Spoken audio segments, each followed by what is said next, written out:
one see. Mm-hmm. This is important. Why am I bringing that up in the context of what you just said about fame and your question about him holding his integrity? Yes, you can do that when you do it right spiritually. Because guess what's going to happen? Guess what another mystic told us? What? Your gifts make room for you and bring you before the great. You create with your spiritual blueprint. So that way you don't have to compromise. You don't have to lose your integrity. You understand? Because you're doing it the way it was meant to be. And why? Because everything you see came from the unseen. Everything you can't see. So if I'm spending more time in the unseen, right? If I'm spending more time shaping what can't be seen, that means I'm having a direct effect on what's going to be seen shortly, because I'm making this thing first the priority. That is the way we deal with that. Is that you have to operate in the way that you're meant to be. We are all first spiritual. I didn't say religious, but we're all, our essence is the unseen, is the invisible. There's a connection that all of us have in one way or another to the unseen, to the cosmos. And even scientists prove in no limited time that we're made up of what? Stardust, yes? So there's this expanse that's automatically and already in us, and it moves us in different ways. So I know I don't mean to sound super spiritual, but it really is. Your rituals, spiritual routine is really a cure for a lot of that. And it's how you live with the edge. And that helps to drive out a lot of those other things as well. I think that for me, that's very important. You just described my blueprint to my success. I mean, everything I do, Vicki, I got to go to the darkness to get it, to achieve. That's why, you know, some people, some of the master teachers, they'll say, oh, black magic. Why do you call yourself black magic? Because I go to the darkness when I do my magic. Everything I ever wanted, Vicki. I got that right here in the top of my head. Everything I ever wanted, I went to the darkness to get it, because I've understood, and shout out to Bobby Hemming, I understood at a young age that darkness, within darkness lies infinity. And I remember, I'll give a real brief example before we continue, Vicki. I remember when I was young, because what you said is exactly what I do whenever I want to get something. I remember when I was young, and I was probably about I'm in my 20s, and I at that time I'm like, damn, I want to, you know, I want a sister in my life to be. I want to be serious with a sister, and I want to. You know, I want to stop. I'm tired of just hanging out with the fellas, and you know, I want to move on to the next level of my life, and I want to get serious with a sister. And Bobby was talking about all this magic stuff and darkness and all of that, and I was like, you know, I decided that, and I learned about, you know, law of attraction and all that. So I decided that my ritual was going to be, and I told the story before, in the dark, I would go, it would be pitch black. You know, I would wait till my mom sleep. I'm still living with my mom, wait till my mom sleep. I'm probably like 21 years old at the time, 22. I wait till she sleep, and or in the back, and I would turn off the lights wherever I'm at, and I would play some music. I think one song in particular I would play, it was the Whispers, old school shit. And I would pretend like I'm with my woman. Like, you got to be crazy. You got to be. I would pretend like I'm with my woman and we're dancing. So I'm dancing when nobody's there, Vicki. But I'm dancing to a song. The name of the song was "I'm Gonna Make You My Wife," and I would dance to the song "I'm Gonna Make You My Wife," and I'm dancing, listen to it, and I'm pretending like she's there. But that was my magic. Because you know what? The dudes in the street told me there was no good woman left in the street. And I said, hell nah, my woman is coming from the darkness. My woman don't come from this realm where what I'm going to manifest is going to come from pure darkness, blackness. So that's what I did, and it worked. And everything I ever wanted, Vicki. That's good. I went everything I ever wanted. I went to the blackness to get it. Come on now. This word black and darkness. Come on. You got to understand the power that lies with everything we ever desire is in the darkness. It's in the darkness. Man. It is. You know what I'm saying? So yeah. And that's the secret secretes. Oh, yeah. Yeah. You know, when you study the etymology of the word secret, it's connected to the word secrete. Yeah. Oh, yeah. And so when you start to engage in this seeking first, you know, that invisible world first, there's an obsession that you really get from it, because you get clearance, Brother Rich, to other dimensions. Yeah. You understand? And this is what I'm talking about when I was famous. When I say I'm famous in the heavenlies, baby, there's a whole other realm and reality that suffices you to where the things, as we say here, that could cause you to lose your integrity. What you're talking about just a minute ago and invoking our brother. This cures, you know, some of that when you understand who you are and the expanse in which you're connected to. I think that's so profound what you just said. I love that. And it's a place to desire, and it's going to give you sacred secret codes. That's what I say. You become fat there. What do I mean? The more you do that, you start to absorb and gain power. I knew it was up. It was something that was powerfully happening because there were supernatural encounters that I continued to have that I couldn't have, you know, thought of. You understand? Ever, because I was engaging with the unseen, and because I was engaging with this other world.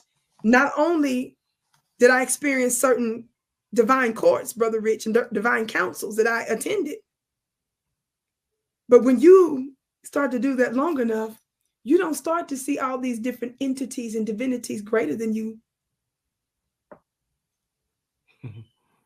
You start to understand that there is a hierarchy and you're on it. And sometimes those energies become your students. Facts. They're observing you. There's a text that says that even the angels observe. Let me tell you something.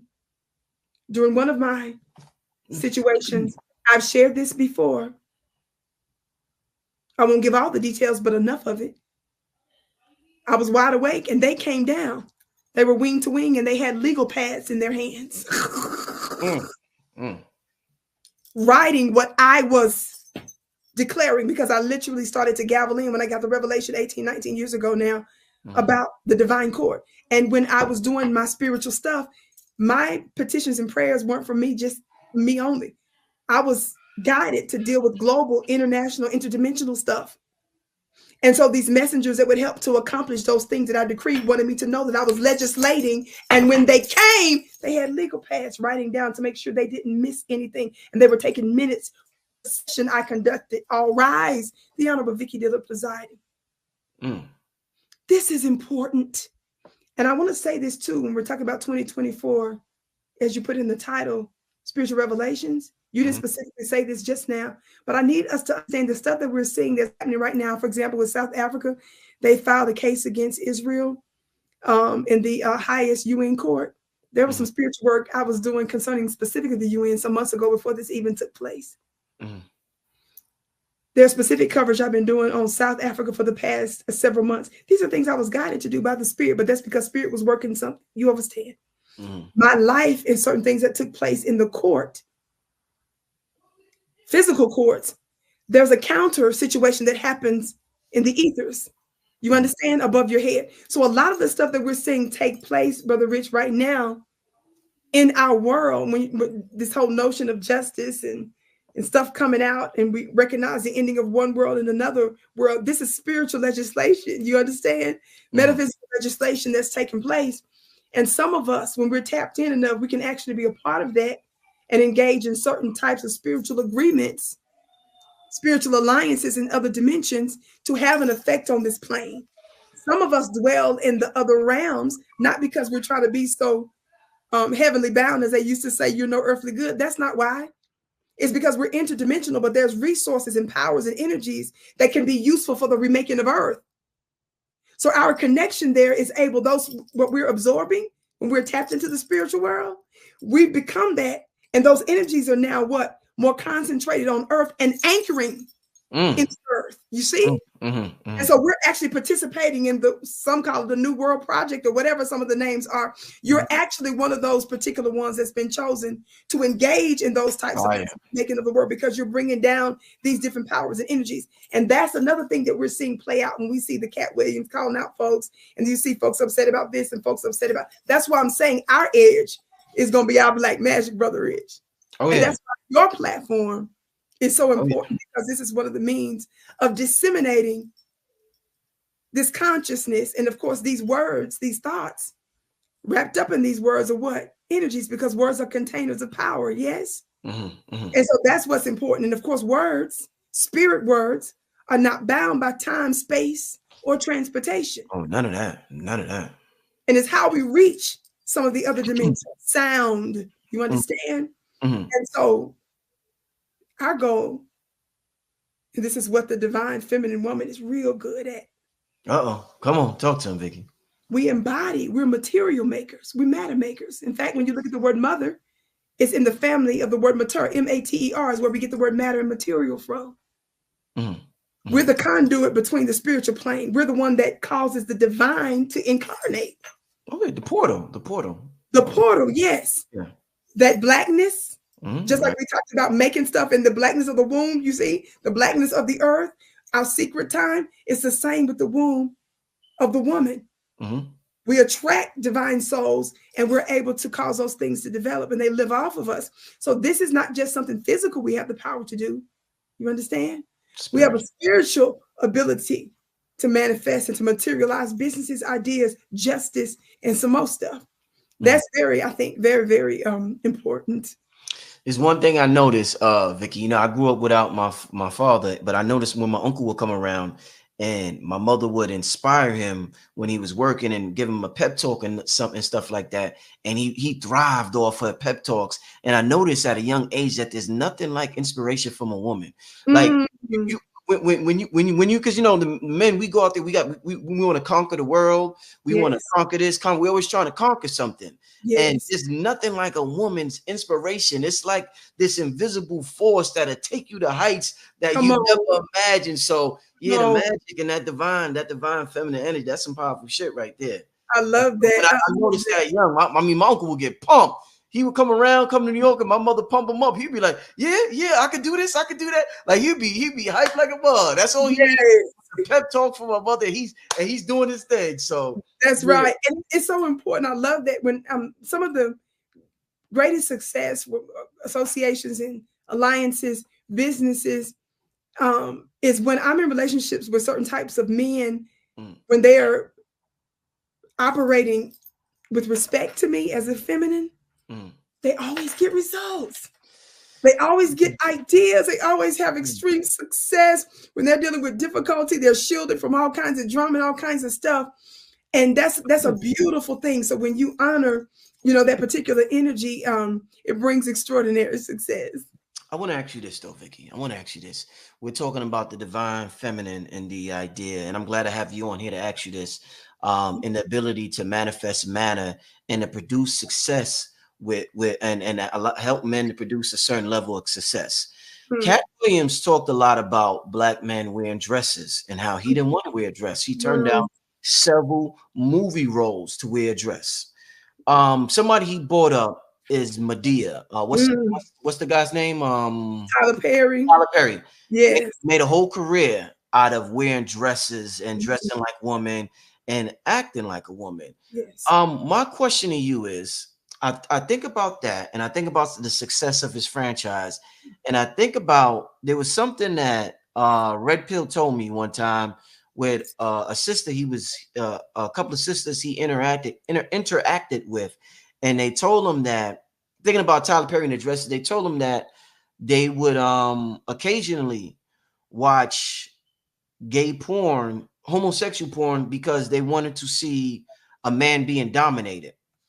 And I think about the Tyler Perry, him acting feminine and everything like that. And I think about how much women's support contributed to the success of his franchise. I want to ask you, do you think that in terms of everything we've been through as a people, do you think that, and I'm thinking about what Red Pill said, do you think that one of the reasons why his movies were so appealing to certain women and he was able to become a billionaire is because women have been through so much in terms of the mistreatment of men and the molestation and everything like that? And this was sort of like, do you think it's like therapeutic when they went to watch Tyler Perry? Because everybody's like, why? What's so funny about this nigga in a dress? Do you think that it was kind of therapeutic for women to watch this man behave in a dress because of everything they've gone through because of certain men in their lives or their mothers' lives and so on and so forth?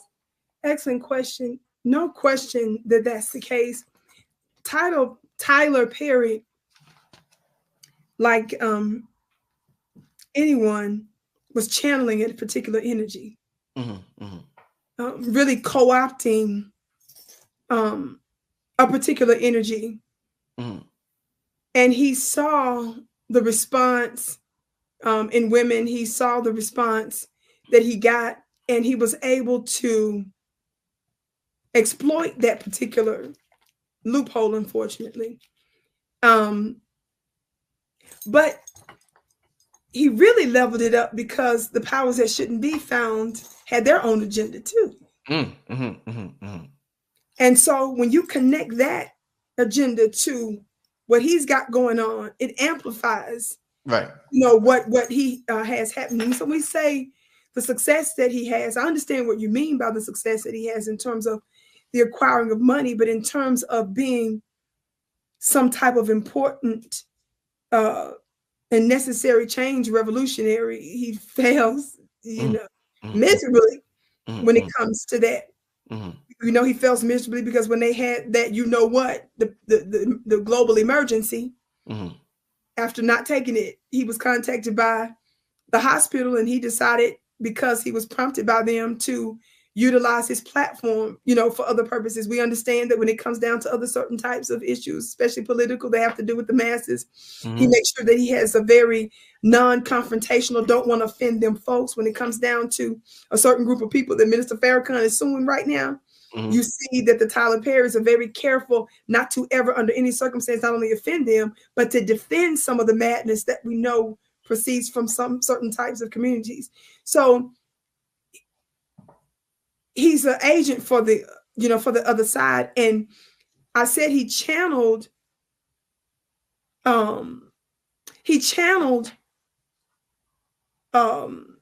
weakness in our sisters, unfortunately. And I certainly, to answer your question more forthrightly, I think I said yes immediately, but I want to be clear. Yes, it absolutely was therapeutic, for many women, because he specifically spoke to that pain, and his extraordinary ability is to keep you there.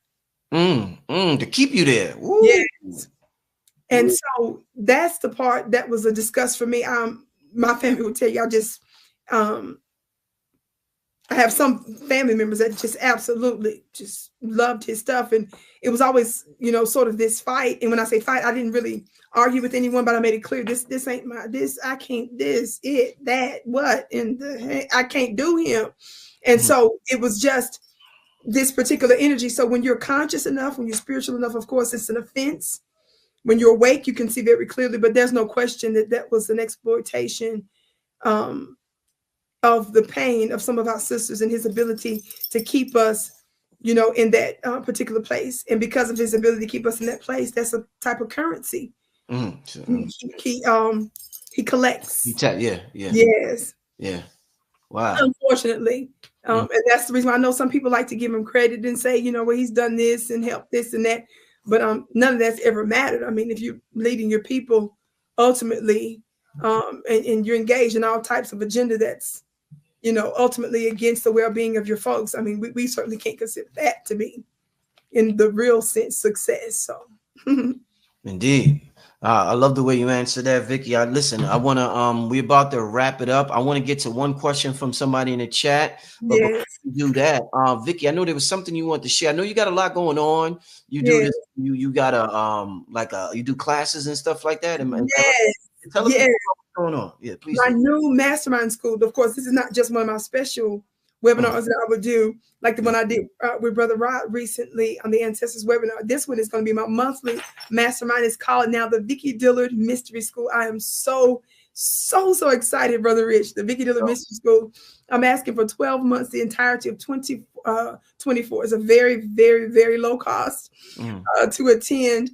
In fact, my website, I believe, is posted here, VickiPlanet.com. They can just go there. Right, yeah. Register. I made it extremely affordable. It was even less than that recently for some folks, but we just took the sale off. But right now, it's dirt cheap, once a month. And the purposes of these classes is I'm trying to tell you, with all the stuff that we talked about, the ending of the old world and the building of the new world. You're the new world rulers. You are the new world rulers, and we have to be prepared to rule the world. And so the spiritual course is so important, because that's what's going to give us our edge. And it's all the things that I talked about just now when I said that when we go dark, When we go into our secret place, we refine the unseen, and that's what's going to give us our advantage. When we look at all of our ancient ancestors, the one that we love the most, that overcame the most insurmountable circumstances and armies, there was always something spiritual or metaphysical that they were able to tap into. Of course, we like to always talk about Haiti because that's one of the most prominent examples, even though there are many, even here in the United States, dealing with American Black Maroons. Yes. But we know Haiti became free and beat the brakes, not only off of France, but several European armies. But what happened before they did that? Weren't they outnumbered? Weren't their weapons and guns bigger and greater? They tapped into their spiritual rituals. And when you tap into the divine, when you connect to your supernatural powers, beloved, that is what's going to cause us to rule the world. And this is the reason why so often the powers that shouldn't be cause us to demonize our own ancient rituals and call